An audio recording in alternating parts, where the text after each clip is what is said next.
Don't wait around for the market to ease up, because it's not going to ease up. Prices are going to continue to go up. Don't hesitate. Welcome everyone to the Closing Table Podcast, real accounts from real estate professionals, brought to you by WindowStill. I'm your host, Kat Schooler, and today I'm sitting down with real estate agent Ron Slater. Ron is with Keller Williams of Lansing, and today we talk about his transition from his career in corrections to his career in real estate and how his background set him up to be a top negotiator. We also talk about his focus on educating young buyers to help them purchase their first homes.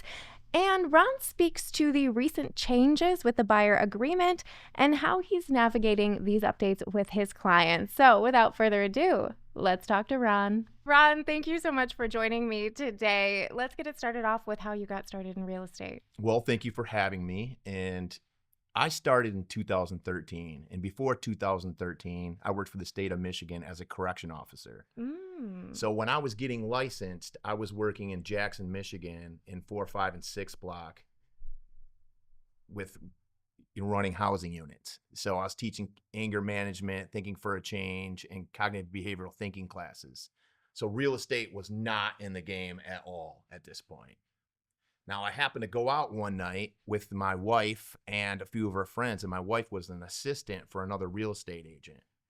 And I happened to sit next to the broker for Keller Williams, Kim Dunham, and we got to talking that night, and I had asked her what all these people do in this room for a living.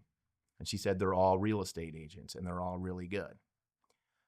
Well, from that time on, I went and logged into the classes and got licensed to sell real estate, went and took the test, and then called Keller Williams to get my license.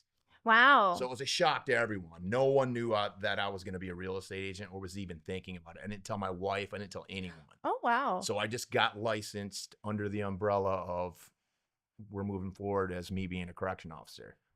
So for 3 years, I did the same thing. I was a correction officer and I sold real estate. And it got to a point where my clientele started picking up. So it was impossible to give the clients the service that I wanted to give them and still work for the state. So I resigned from the state after 20 years and became a full-time agent in 2013. 2016 is when I became a full-time agent. Wow. And I've been with Keller Williams since, so it's been a blessing. That's awesome. And what an interesting work history.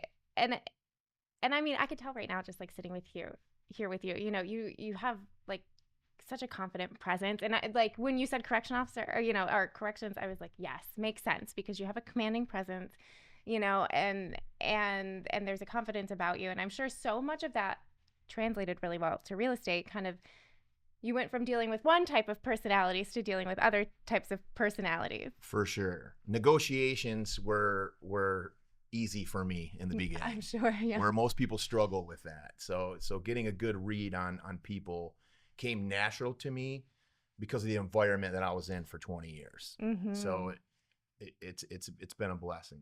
Wow. Mm-hmm. That's so cool. Okay. So, and are you from Lansing area then? I'm from Lansing. I grew up in DeWitt, Michigan. And when I started selling real estate, I was coaching football and wrestling in DeWitt.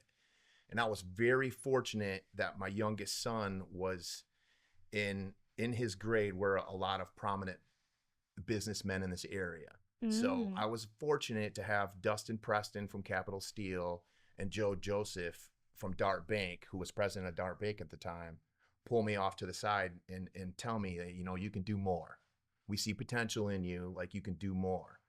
And Joe at the time wanted to learn how to be a lender, and Dustin was pushing me to do that at the time. Well, when I told them I was getting in real estate, they both supported me right away, and Joe started me off by giving me a few good leads out of Dart Bank. So wow, that's amazing. Mm-hmm. Okay, so now when you work with clients, when you're sitting down with them for the first time, like what's that process look like for you? Well, listing or buyers? You just pick one, and we can hit them both.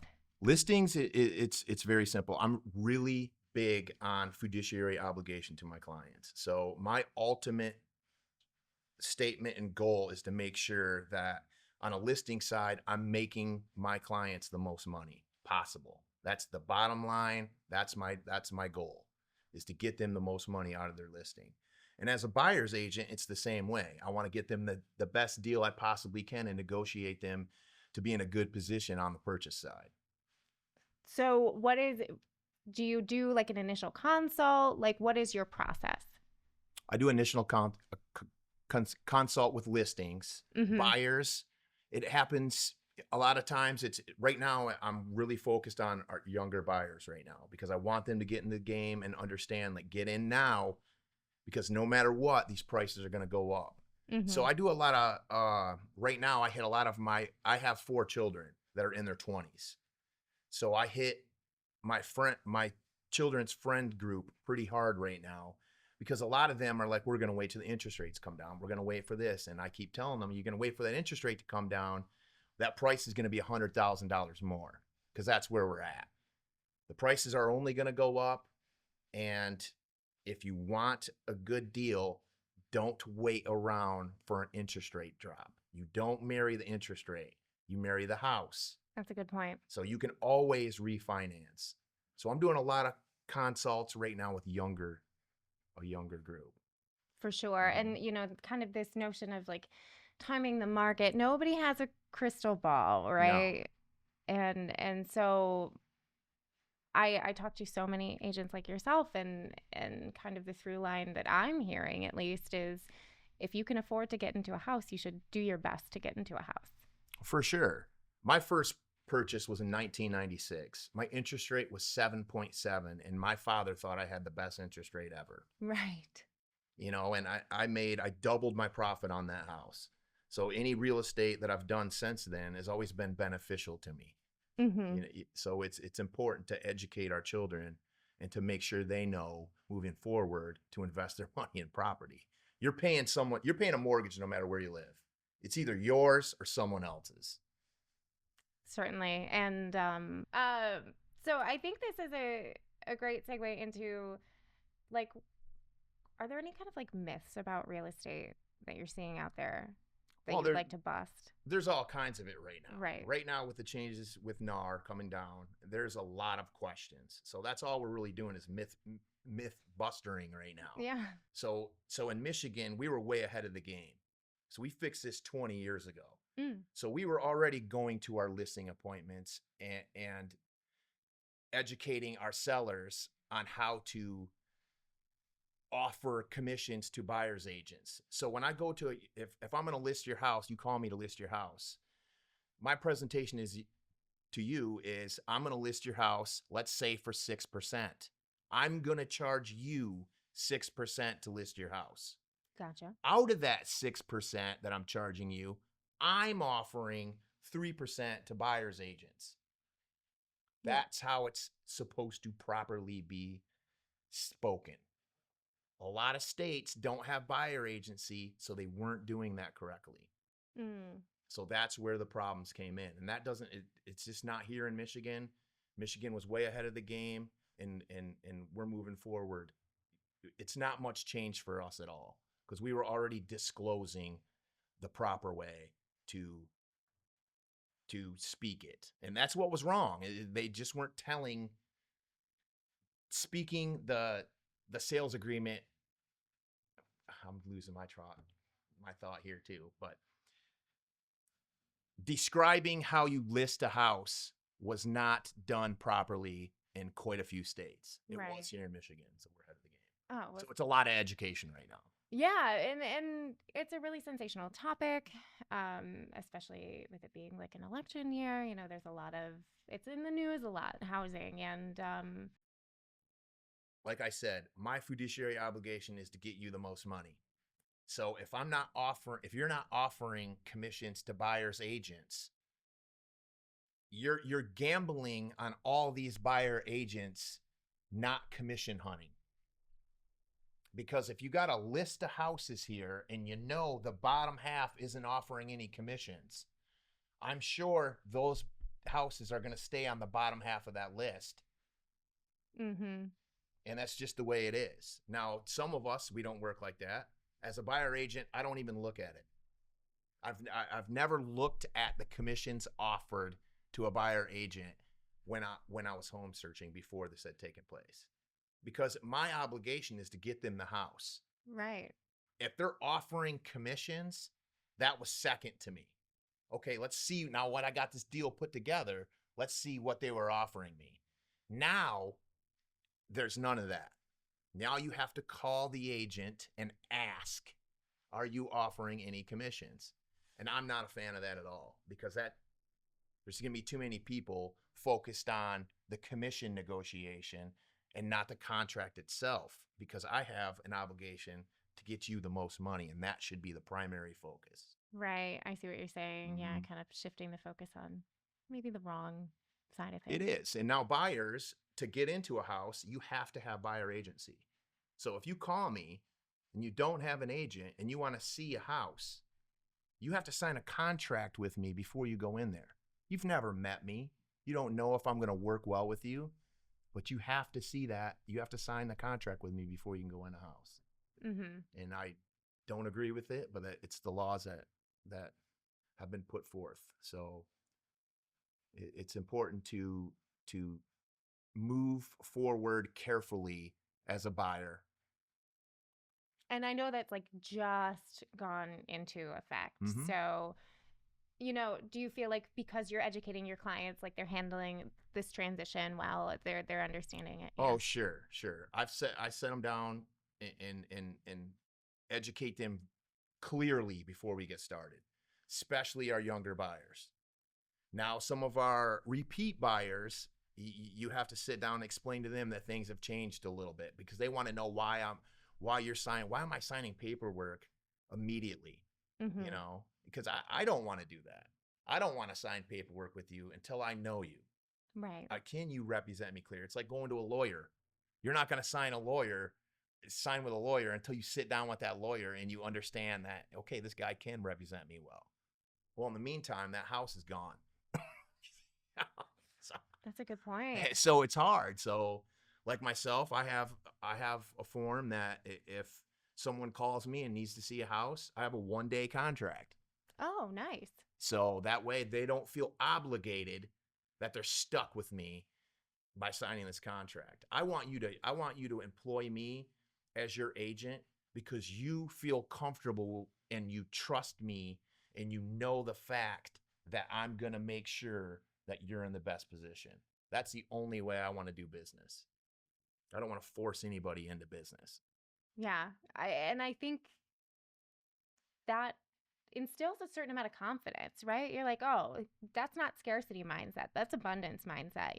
Yeah, 1 day. Great. I'll try anything for 1 day. Exactly. And it's just like other agents too. I want other agents to understand, well, that's Ron Slater's listing. He listed that house. Mm-hmm. I know he's offering buyer agency. Yeah. Because Ron wants to put his clients' fiduciary needs first. So he's going to do what he has to do to make sure they get the most money.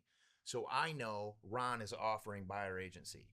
Because if I go in there and I negotiate with you, if I charge you a percentage to list your house, that percentage that I'm taking is never more than the buyer's agent. Right. It's never more than a buyer's agent. So if I happen to do several properties for you and I may give you a lower interest rate than I typically do, well, that 2% or 1% is coming to me, and that buyer's agent is more than likely still going to get at least 3 from me. And that's because that puts my sellers in the best position. And that's what's important, and that's what we all need to remember. So speaking of your clients, do you have any kind of memorable times where you've, helped people buy or sell a house that you'd like to share? Oh gosh, there's a ton of them. I mean, I'm in this because the biggest reward I get is making people money. It's a fun time when there's situations like, there's been times where I'm like, you should buy this house. This is a great buy. You're going to make a lot of money on it. And maybe one of the 2 spouses was a little hesitant, kind of like, I don't think we should do that. Well, those phone calls I get 3 years later, I am so glad you talked my husband into buying this house. Those calls of we're going to make $400,000 on selling that. That's a really good feeling. So those clients right now, there's a long list of them. Everyone right now that you sold a house to 5 years ago Oh yeah. is making a lot of money.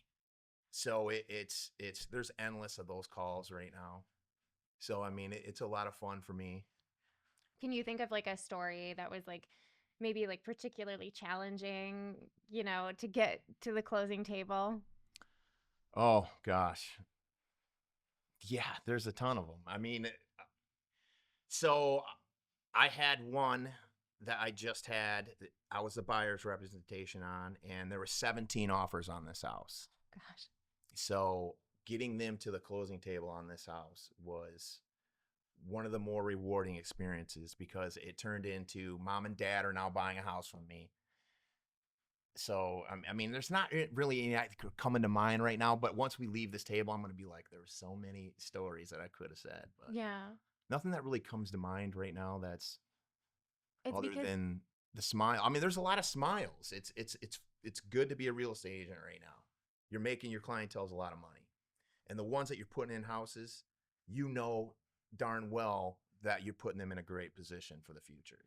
well, and I think that the biggest indicator of your value is when they give you that referral, when their parents, Mhm. you know, the people that they care most about, they're sending them your way.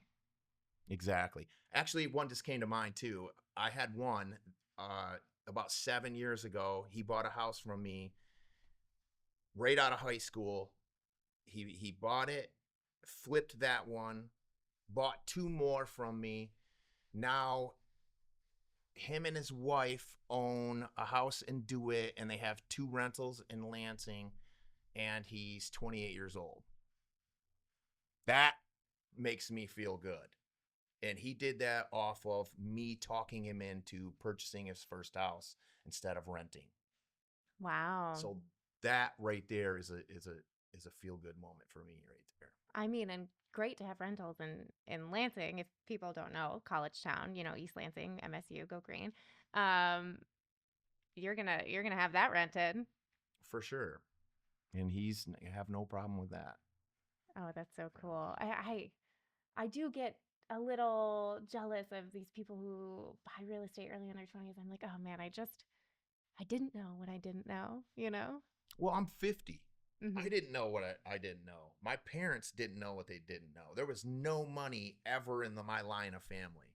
So it was me that changed it all for my kids. And I'm not there by any means, but my children will be because they have a very strict father that's that's telling them like you need to do this because I didn't do that when I was your age. So that's what we need more of. I mean just because I don't ever look at it. I'm 50, but that's just a number. Mm-hmm. I can get started at 50. And that's how I look at it. And that's how I look at life right now. Is new career 13 years ago? Sure. You can do it at any time. Yeah, You know, some of the top investors in the world didn't start investing until they were in their 50s. So that says a lot. totally. Mm-hmm. Ron, what would you say is the biggest lesson you've learned since starting your career in real estate? Well, working in the Department of Corrections for 20 years before this, you would assume that I would see less criminals. But I think I've met more criminals in real estate than I did working in Oh the prisons no. for 20 years. And it's important to remember that when it comes to money, everybody is concerned with their own pocketbook. So when you're negotiating, you get to see a lot of, I've seen people in this industry take ungodly commissions from their parents. You know, I mean, I think that's the most shocking thing I've seen is people can be really greedy to Mm. where, you know, you're just thinking that, isn't that your kid's house that you just sold? I mean, you needed that check off of that. But I mean, it's that's probably the biggest aha moment I've had is when people are very greedy. Yeah. And, you know, it's a high stress transaction. It exposes a lot of, you know, stress and a lot of probably parts of people's personalities that are normally kept under wraps. Exactly. I've been in some great funny situations too. I mean, one of the first things, it was like my third closing by myself. So I didn't have a lot of experience with closing at this point, which was, you know, it's been quite a while ago now, obviously. But there's an alias page when you close your houses. So anytime that you've had your name was spelled wrong on a document, or you were married before, or anything like that, you have to sign that document like that.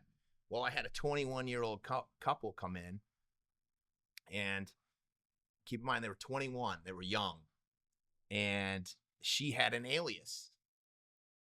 And it turns out when she was 17, she had a marriage, and it got annulled like within a week. So, oh my! So she had a high school fling marriage where it got annulled like 4 weeks later, and she'd never disclosed that to him. Oh. You know, because in her mind, I mean, she was a 17-year-old. It was a mistake. It didn't last long. It was a military thing. I think he went to the military, and that was right after the crash. So closings took 2 hours. So we sat there for an hour and a half, and they didn't speak, and no one really spoke in that room. But I can tell you, they're still happily married today with children. So. Well, that's good. But what a way to find out, you know? Oh my. It was rough. I tried to break the ice for quite a while, and it just didn't work. I wasn't sure where that story was going. I don't know if you've seen, it was like viral recently, the guy who like signed his driver's license with like 3 cat heads. I didn't see it. Oh my gosh, this is like this viral story. I don't know what state he lives in, but yeah, like the DMV or whatever let him sign his driver's license signature as like cat heads. And Really? Of course, on all of his mortgage documents, he had to sign his signature just like on his driver's license. So this could be made up. Viral stories, who knows? Oh, I believe it. But so he had to sign the whole thing with cat heads, and of course the lender had to call the bank and like explain. Yeah. I had an undercover cop one time at a closing sign with just X. And they argued with him forever on that, but he ended up doing it. Then he had to X everything. So. Well. Yeah. Yeah. Gotta keep that under wraps. Yeah. Oh my. I didn't advise him to do that by any means.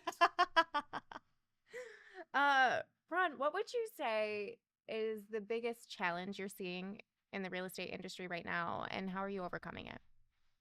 The biggest challenge in the real estate industry right now is keeping our younger, newer agents positive. This is it's a really rough change for a lot of agents.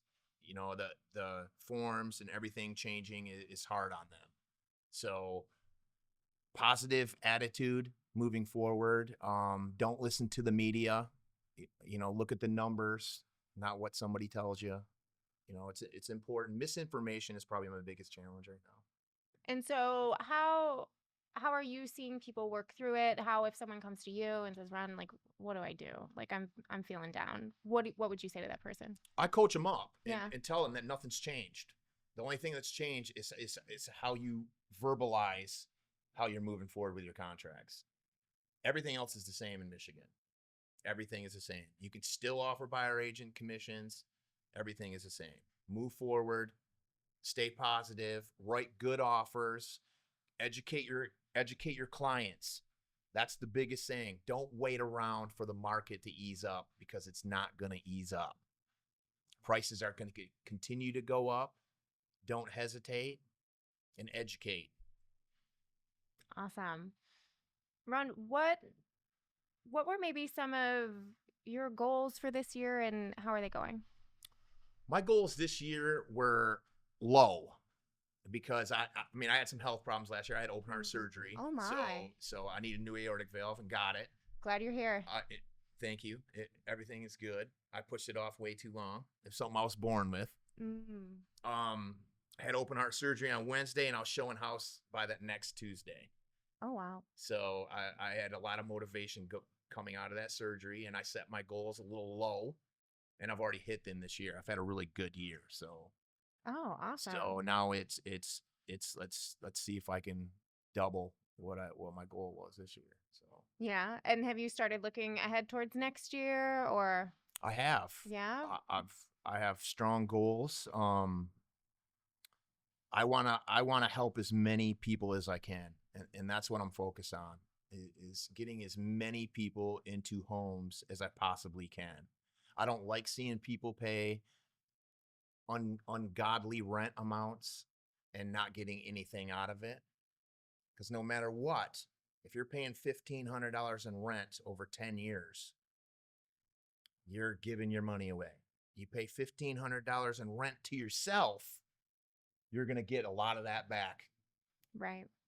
If not every bit of it and more. Truly. Mm-hmm. So you've been at this career a while.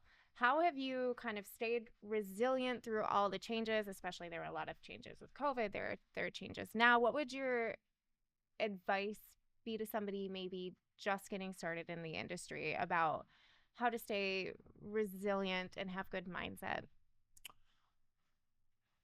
I surround myself with the right people, and that's the most important thing you can do through all periods, because we all keep each other up. I surround myself with people that are going to force me to achieve. So I'm in a lot of classes with agents like Brock Fletcher. He does a lot of work, and he's very good at it. So I take every bit of education piece I can get from Brock and Deb Federoff, Missy Lord. Mm-hmm. These are the people that I talk to and look up to, and if I need information, and we all push each other to stay positive and build. So it's all about putting yourself around the right people. Totally. And then, like, we're seeing kind of the importance of like video for real estate. Are you seeing that pay dividends in your marketing as well? Maybe even just doing like a quick walkthrough on like Facebook and things like that. Definitely. I mean, we're moving forward. This is the way of the future. Yeah. I mean, if you're not in the marketing game when it comes to video, Instagram, Facebook, all the other platforms, you're irrelevant. It's just not real life anymore. The generation below 50, you better be attached to video and text message, or you're not going to get anything done. So if you don't have a presence online, you're in trouble moving forward. Totally. Especially you are, targeting kind of these younger people, these first-time home buyers. I maybe am not as much in this category because I don't love social media as much as other people do, but young people love social media. Exactly. And they're on it constantly. And I think there is a certain young people think social media gives people credibility. And when they see, a fleshed out presence of people doing what they do and doing it well, think that gives them just as much credibility probably as a referral. Now I still trust my parents and I still trust my in-laws and things like that. But I, like to, probably like a lot of other people, hop online and be like, okay, but do these things match? And they don't. Because there's a dark side to it, and we know that. Wealthy people that understand money don't go buy the flashy cars and don't go on these flashy vacations, or they're not advertising it when they do. So younger generation gets sucked into, when they do get any money ahead, they want to purchase those shiny objects that they see the rich or the wealthy purchasing. In actuality, they need to buy their neighbor's house. If you've got extra funds laying around, don't go buy the truck you can't afford to drive. Don't go on that vacation to see a beach that you can see an hour away in Michigan in the summer. Go out and buy your neighbor's house. Go out and make an investment with your buddies. Well, you say, we don't have enough money, we don't have enough money. The group of you do. Take $5,000 each, take $1,000 each, and go invest it into a property and hang on to that and manage it for 15 years. Then you're that guy in those pictures. Right. Yeah, that's so true. Especially the way houses are appreciating right now. 100%. Even if our appreciation stayed at where it's at right now, let's say we plateaued out and you still bought that house, you're still 15 years from now got that darn well paid off. Now, if you're just renting that whole time, you don't have any nest egg or egg here at all. But you've got your future in front of you now because you purchased something 15 years ago. And you probably paid less purchasing it a month than you did in rent. Yeah. Oh, I mean, you can just, if you need proof, you can just go on Zillow and pick any house that's up right now. And you can go to the bottom and you see the public record and you see these houses and you go, why didn't I buy a house in 2005? But money was different then, Exactly. We all wish we would have bought in 2006. Yeah. 2007, 8. Yeah. That's when everybody wishes they had got a house. And maybe some people did. Yeah. Ron, do you have any other thoughts you'd like to share before we wrap up? Not that I get not that's coming to mind. Totally. I think you've pretty much covered it. Awesome. Well, Ron, would you like to tell people how they can find you and work with you? You can find me at Keller Williams on Jolly Road. I work for Keller Williams Lansing. My number is 517-862-2163. And you can reach me at livinggreaterlansing.com. Awesome. And we'll link that all in the show notes so everyone can find it super easy. Thank you so much, Ron. Thank you. Thank you for listening to the Closing Table podcast brought to you by WindowStill. Please be sure you're following our podcast on Apple or Spotify. And if you're part of our YouTube audience, be sure you hit that subscribe button. If you're enjoying the podcast, please feel free to leave us a comment or review. It helps us find more amazing listeners like you. Thank you so much, and we'll see you next time.